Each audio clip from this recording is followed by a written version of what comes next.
These need to be in every toolbox. Gadget Junkie here. In this video, we're looking at these 4-inch hex head Allen wrenches that were sent over to me to showcase for you guys. I'm going to bring you guys in for a closer look at these Allen wrenches and give you guys a quick demo.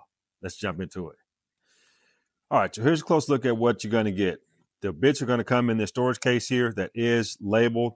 You got 10 SAE bits that go from 5/64 up to 5/16, and you've got 10 metric bits that go from 1.5 millimeter up to 8 millimeter. Inside, you got 2 sleeves of bits there. Each are individually marked so that you know what bit goes where to keep them organized. And they also have this extension here that's also magnetized. So the bits themselves are hardened steel with a protective coating on there to prevent rust. What you have here in this orange piece, they call this here the torsion zone. And basically what this allows the bit to do is it will flex in this area here, allowing you to really put some pressure on the bit without snapping it in two. It's a pretty innovative feature there.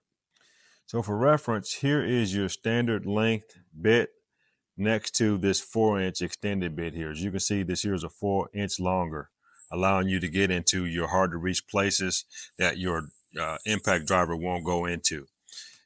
The 1/4-inch shank here goes right into your impact drivers like so. They'll also chuck up in your cordless drills too. So if you need to use it that way, you certainly can.